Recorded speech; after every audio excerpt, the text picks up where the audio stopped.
Thank you Jesus, hallelujah. प्रभु यीशु मसीह के नाम में सभी को प्यार भरे जय मसीह की। परमेश्वर आप सबों को बहुत आयत की आशीषें और बरकतें प्रदान करें। हमारी श्रृंखला में आप सभी का स्वागत करते हैं। यीशु की जीवन क्रम हमारी अध्ययन आगे बढ़ रही हैं और हम आप सबका स्वागत करते हैं, खासकर इस नई सप्ताह में, नए दिन में। खुदावंद को धन्यवाद करते हुए कि बीते हुए सारे सप्ताह खुदावंद आपके साथ रहे हैं, आपको बरकतों से आशीर्वादों से भरे हैं। आइए हमारे ध्यान को आगे ले जाने से पहले एक और बार फिर से एक बार प्रभु यीशु मसीह के हाथों में अपने आप को समर्पण करते हैं, मिलकर दुआ करते हैं, पवित्र आत्मा का अभिषेक के लिए, अगुवाई के लिए प्रार्थना करते हैं। सर्वशक्तिमान पिता परमेश्वर, हम पर दया को दिखाते हुए, अनुग्रह को प्रकट करते हुए एक और संध्या का समय, सप्ताह के प्रभु जी पहले दिन में, आरंभ के इस दिन में, और प्रभु आपकी उपासना करने के लिए, आपकी महिमा गौरव करने के लिए आप सबको, अब हम सबको परमेश्वर जीवितों की संख्या में, आशीषमानों की संख्या में रखते हुए यहाँ पर मिलने का सौभाग्य जो दिया, उसके लिए शुक्रिया अदा करते हैं। आगे के दौर परमेश्वर आप ही की प्रभु जी उद्देश्यों के अनुसार चलाए जाने के लिए, आप ही की सानिध्य में प्रभु जी आगे बढ़ाने के लिए दुआ करते हैं। सर्वशक्तिमान पिता परमेश्वर, महिमा के योग्य हैं आप, गौरव के योग्य हैं, स्तुति के योग्य, प्रशंसा के योग्य हैं। हमारी उपासना को प्रभु जी, आराधना के भेंट को स्वीकारने के लिए दुआ करते हैं। पवित्र आत्मा का विशेष अभिषेक हम पर उंडेलते हुए हमसे बातें करने के लिए, एक और प्रभु जी सामर्थ्य शक्तिशाली वचन हम तक पहुंचाने के लिए आपसे प्यार भरा निवेदन करते हुए हमारे नाम से इस दुआ को मांगते, सुन कबूल कर पिता। आमेन, आमेन, आमेन। आइए हमारी ध्यान को लूका की सुसमाचार 7वें अध्याय में लेकर चलते हैं। हमारे अध्ययन को लूका की सुसमाचार 7वें अध्याय में लेकर जाएंगे। उसकी पहली वचन से लेकर पढ़ते हुए हमारे ध्यान को लेकर जाएं। लेकिन इससे पहले हमने देखा कि यीशु मसीह किस प्रकार से एक वर्ष अपनी सेवकाई में समाप्त कर चुके हैं, और सेवकाई की प्रथम वर्ष की समाप्ति पर यीशु मसीह अपने 12 चेलों को चुनते हैं, जिन्हें हम मत्ती के सुसमाचार 4 अध्याय में देखते हैं।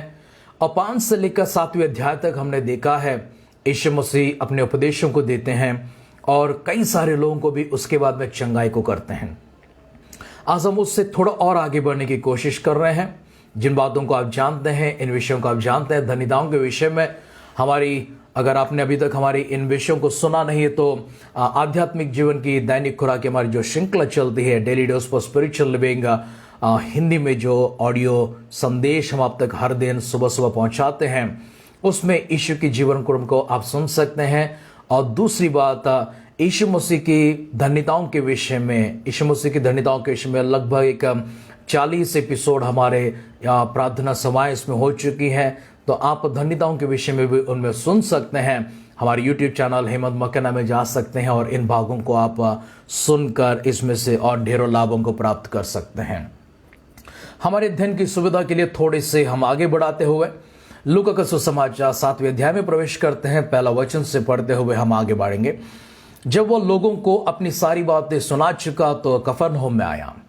फिर से कफरनहूम में आया। हमने आपसे बताया कि यीशु मसीह कफरनहूम क्यों आते हैं। यीशु मसीह को कफरनहूम, थैंक यू लॉर्ड, हालेलुया।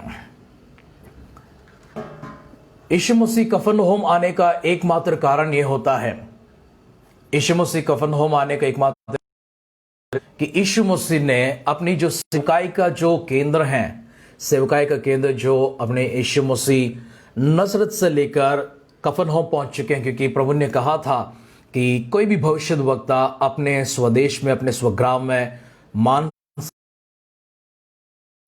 परमेश्वर प्रभु यीशु मसीह मान सम्मान की बात तो नहीं करते, वरन उनके कार्यों की स्वीकृति के विषय में कहते हैं। क्योंकि यीशु मसीह नाजरत में उनके अविश्वास के कारण कई सारे काम नहीं कर पाए हैं, इसलिए वे अपनी जगह को बदलकर कफरनहूम में लेकर चलते हैं। कफरनहूम में जब जाते हैं तो पढ़ते हैं इन्हीं वचनों को, जब वह लोगों को अपनी सारी बातें सुना चुका, अर्थात पहाड़ के ऊपर उपदेश दे चुका। इन उपदेशों को देने के बाद वह कफरनहूम जब पहुंचते हैं और किसी सूबेदार का एक दास जो उसका प्रिय था, बीमारी से मरने पर था, उसने यीशु की चर्चा सुनकर यहूदियों के कई पुरनियों को उससे यह विनती करने को उसके पास भेजा कि आकर मेरे दास को चंगा करे। क्षमा कीजिए। सूबेदार ने यीशु मसीह के बारे में सुना था, यीशु मसीह की चर्चा उन तक पहुंची थी, और इसलिए उन्होंने यहूदियों के कई पुरनियों को अर्थात कई सारी अगुवों को है, एक नहीं, दो नहीं, बहुत सारे लोगों को भेजा है।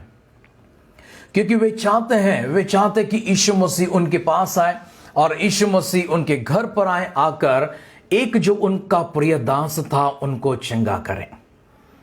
हम इसकी एक समांतर रेखा खींचने वाले हैं। समांतर इस तरह से कि सूबेदार का एक सेवक है जो बहुत ही प्रिय उनके लिए था। सूबेदार का एक दास है जो बहुत ही उनके लिए प्रिय था, वो बीमार होकर मरने पर था। यीशु मसीह के बहुत ही एक प्रिय मित्र थे, वो बेथनी में रहते थे। या कफरनहूम की बात हो रही है, हम बेथनी में लाजर को देखते हैं। यीशु मसीह के बहुत ही चहेते, बहुत ही करीबी मित्र लाजर हुआ करते थे, वे भी बीमार थे। लाजर की बहनों ने, मार्था और मरियम ने यीशु के पास खबर भिजवाई थी कि आपका बीमार है, उसे चंगा करो आके। लेकिन यीशु मसीह वहां पर सूबेदार के यहां से जैसे ही पुरनियों ने खबर लेकर यीशु मसीह के पास जब से पहुंच जाते हैं, तब यीशु मसीह का उत्तर क्या होता है 14 वचन में। वे यीशु के पास आकर उससे बड़ी विनती करके कहने लगे कि वह इस योग्य है कि तू उसके लिए यह करे, वह इस योग्य है कि तू उसके लिए यह करे, क्योंकि वह हमारी जाति से प्रेम रखता है। ये सूबेदार हमारी जाति का नहीं, किसी और जाति का है, ये कहते हैं अन्य जाति हैं। लेकिन उनके प्रेम के विषय में कहते हुए, उनके मन के विषय, उनके गुणों के विषय में कहते हुए, ये सूबेदार हमारी जाति से प्रेम रखता है और उसी ने हमारे आराधनालय को बनाया है। उसी ने हमारे आराधनालय को बनाया। हम जानते कि ये आराधनालय यीशु मसीह जब इस संसार में आए थे, एक देह में प्रवेश किए थे, उस समय हेरोदेस की नेतृत्व में आराधनालय बनते, लेकिन आराधनालय का सूबेदार थी, वो मंदिर बनाई गई थी। इसलिए कहते हैं वो भला मनुष्य, वो इस योग्य है क्योंकि वो हमसे प्रेम करता, हमारी जाति से प्रेम करता है और हमारे लिए आराधनालय को बनाकर दिया है। इसलिए हम चाहते हैं कि आप आकर उसके सेवक को चंगा करें, क्योंकि वो हमारी जाति से प्रेम रखता है और उसी ने हमारे आराधनालय को बनाया है। यीशु ने उनके साथ चला, यीशु उनके साथ चला, पर जब वह घर से दूर ना था तो सूबेदार ने उसके पास कई मित्रों के द्वारा कहला भेजा कि हे प्रभु दुख न उठा, हे प्रभु दुख न उठा, क्योंकि मैं इस योग्य नहीं कि तू मेरी छत के तले आए। बहुत ही विपरीत संवाद यहां पर होती है, गौर कीजिए इन बातों को। जब पुरनिया जाते हैं यीशु मसीह के पास, जब उन्होंने यहूदियों के पुरनियों को भेजा था, पुरनिया जाकर इनकी योग्यता के विषय में बात करते हैं, पुरनिया जाकर इनके बड़े गुणों के बारे में बात करते हैं और जाकर यीशु को मनाने की कोशिश करते हैं कि वह इस काबिल है, वह इस योग्य है कि हम उसके लिए मदद करें और आप जाकर उसके दास को चंगा करें। यीशु मसीह चल पड़े, लेकिन हमने लाजर के विषय में देखा था कि यीशु मसीह चल नहीं पड़े थे, वहीं पर रुके थे अपने चेलों के साथ में। वरन लाजर मर जाते हैं, चौथे दिन आते हैं यीशु मसीह, कब्र में से उन्हें बाहर निकालते हैं। मैं समांतर को आपको इसलिए बताने की कोशिश कर रहा हूं क्योंकि यीशु मसीह का एक प्रिय मित्र था, एक खास मित्र था, जिनके विषय में यीशु बहुत ही दुखी थे। लाजर के विषय में कब्र के पास जाकर उन्होंने आंसू बहाकर, रोकर उन्होंने लाजर को बाहर बुलाया था। इतना प्रेम उनसे करते हैं। उनका प्रेम देखने के बाद सभी वहां पर जितने उपस्थित मौजूद थे, सभी लोगों ने कहा देखो वह अपने मित्र से कितना प्रेम करता है। दास के विषय में भी सूबेदार का प्रेम को देखते हैं। सूबेदार और दास के विषय में ऐसे दास तो कई लोग मिल जाएंगे, इसमें कौन सी बड़ी बात है। एक सूबेदार आप है, आपके हाथों के नीचे कई सारे लोग हैं, आपके अधीन में कई सारे लोग हैं, आपके अधिकार में कितने ही लोग हैं, वे सब लोग आपको कोई भी काम कर सकते हैं। लेकिन एक खासियत क्या है, इस दास के साथ में बहुत प्रेम करते हैं।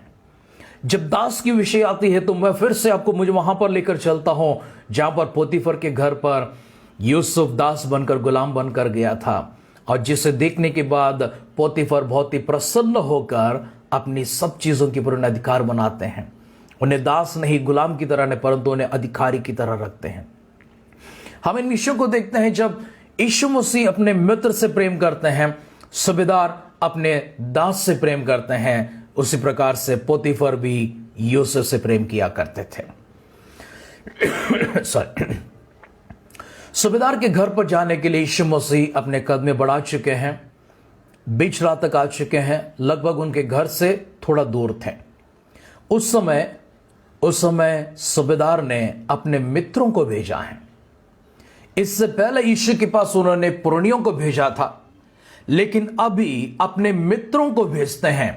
पुरनियों को भेजने के समय पुरनिया जाकर उनकी योग्यताओं को बताते हैं, तो मित्र जाकर उनकी अयोग्यता के बारे में बताते हैं। गौर कीजिए इन शब्दों को, कितनी जल्दी परिवर्तन इनके भीतर आ चुकी हैं। जब उन्हें लगा कि यीशु मसीह उनके घर पर आ रहे हैं, उनकी बात मानकर उनके लिए उनके पास आ रहे हैं, तो उनके मन में एहसास हुआ, मेरा प्रभु, महान प्रभु परमेश्वर इस योग्य नहीं कि मुझ अयोग्य के घर पर आए। इसलिए वो अपने मित्रों को भेजते हैं।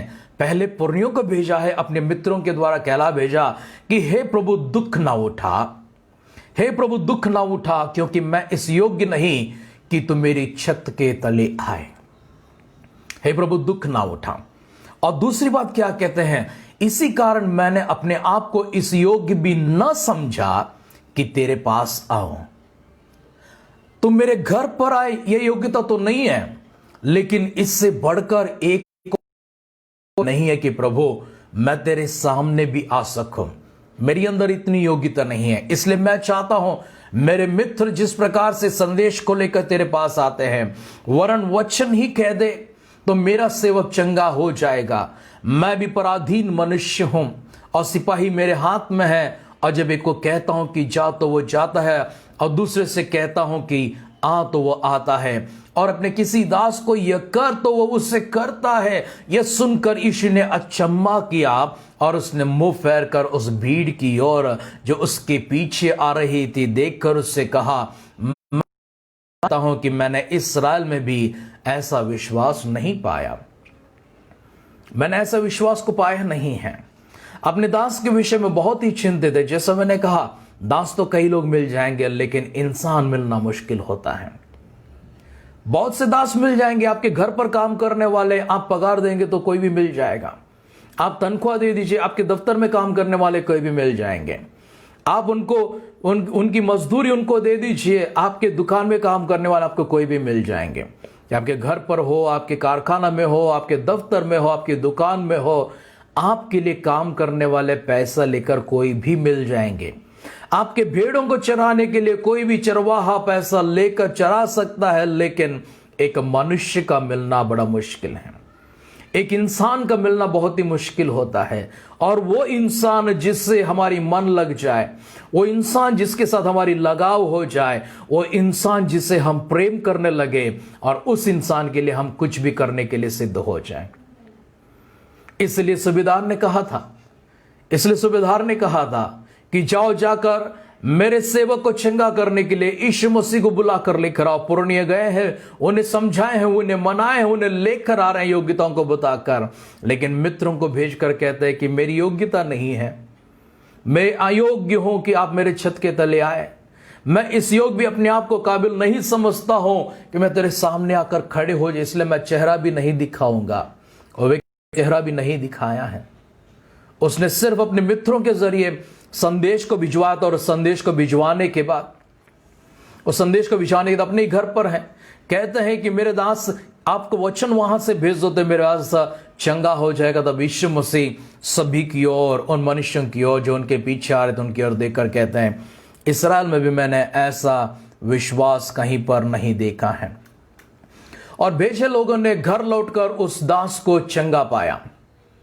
भेजे लोग जब घर वापस लौट आ गए थे, यीशु मसीह ने क्या शब्द कहा है, क्या वचन कहा है, यह लिखित रूप से दिखाई नहीं पड़ता, लेकिन उसकी चंगाई के विषय में यीशु मसीह ने मंजूरी दे दी है, और उनकी मंजूरी पर्याप्त है। जब वे लोग जो गए थे संदेश को लेकर घर पर लौट आए, तो देखा कि वह चंगाई को प्राप्त कर चुका है।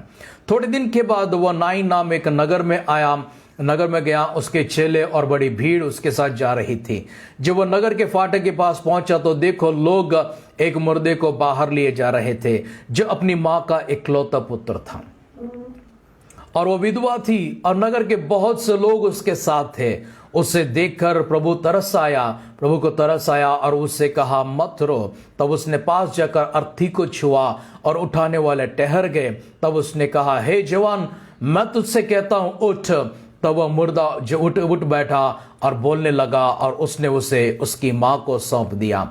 इससे सब पर भय छा गया और वे परमेश्वर की बड़ाई करके कहने लगे कि हमारे बीच में एक बड़ा भविष्यद्वक्ता उठा है और परमेश्वर ने अपने लोगों पर कृपा दृष्टि की है।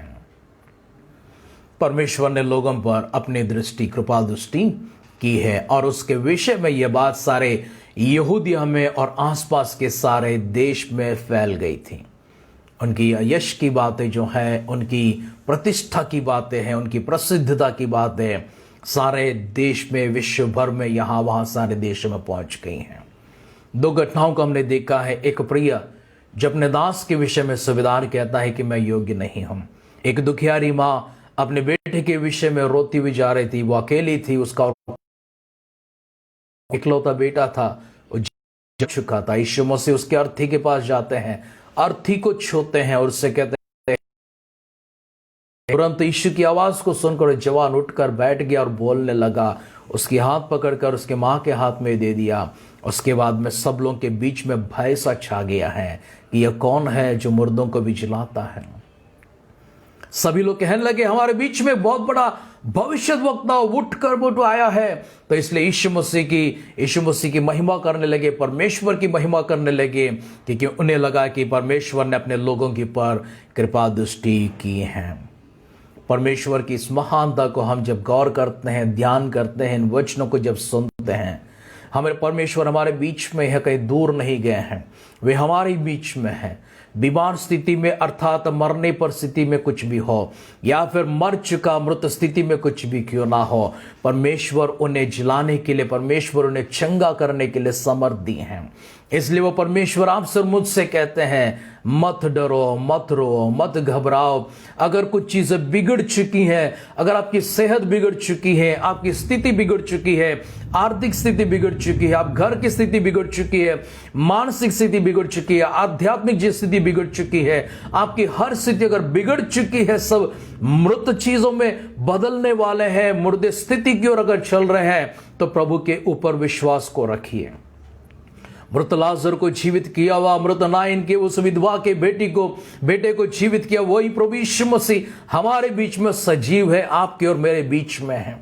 वे हमसे बातें कर रहे हैं। सभी को फिर से एक बार कण कण को छू करो। प्रभु यीशु मसीह हर एक कण के अंदर, हर अंग के अंदर अपनी तंदुरुस्ती को ले आते हुए, हर मरा हुआ चीज को भी परमेश्वर फिर से जिलाने की सामर्थ को रखते हुए आपके ऊपर ऐसे समय अपनी सामर्थी हाथ स्पर्श रखते हुए कर रहे। विश्वास के साथ इन बातों को गौर कीजिए, स्वीकार कीजिए। प्रभु यीशु मसीह तुरंत आपके सारे चीजों को, सारे हालातों को, सारे स्थितियों को बदल रहे हैं। इमीडिएट परमेश्वर अभी इसी वक्त आपको पूरी तरह से चंगाई और तंदुरुस्ती से भर रहे हैं। इन बातों को ग्रहण कीजिए, प्रभु की महिमा करते रहिए, उनकी गौरव करते रहिए। विश्वास सबसे बड़ी चीज है। सूबेदार के विश्वास को देखकर यीशु मसीह ने अपने आने पीछे आने वाली भीड़ से कहा है, इतना गहरा विश्वास, ऐसी विश्वास मैंने इस्राएल में भी नहीं देखा है। प्रभु चाहते हैं कि वो विश्वास आपके भीतर देखे, मेरे भीतर देखे। आइए मिलकर दुआ करते हैं। हमारे विश्वास के परिणाम के आधार पर अद्भुत कार्यों को करने वाले परमेश्वर, एक और बार हम आपकी स्तुति करते हैं, महिमा, प्रशंसा, गौरव करते हैं। आदर सम्मान के साथ आपके सानिध्य में आते हैं। बिगड़े हुई चीज प्रभु जी, चाहे शारीरिक रूप से कुछ भी क्यों ना, कोई रोग क्यों ना, कोई बीमारी क्यों ना, प्रभु जी बिस्तर पर अगर किसी को, हमारे परिजनों को प्रभु जी अगर उसने बांध रखा है, उसे अपंग स्थिति में गिरा दिया है, उसे फिर से मिलकर आपकी आराधना करते समय प्रभु जी हम सब लोग एक गवाह के रूप में प्रभु आपके सामने खड़े होने का सौभाग्य हमारे लिए प्रदान कर। अगर ऐसा ना हो तो आपके पुत्र के आगमन में स्वर्गराज में शामिल करने के लिए दुआ करते हैं। हमारी हर एक प्रार्थना को प्रभु जी आपने सुनकर दिए उत्तरों के लिए धन्यवाद करते हुए हमारे उद्धारकर्ता प्रभु यीशु मसीह के नाम से इस प्रार्थना को मांगते हैं, सुन और कबूल कर पिता। Amen, amen, amen. Thank you Jesus Lord, hallelujah. सर्वशक्तिमान परमेश्वर आपके संग रहे, आपको बहुत दायित्व की आशीष प्रदान करें। कल शाम को फिर से एक बार यीशु की जीवन क्रम की हमारे श्रृंखला में मिलेंगे। तब तक अपना ख्याल रखिए, अपनों को ख्याल रखिए, दूसरों का भी ख्याल रखिए। God bless you.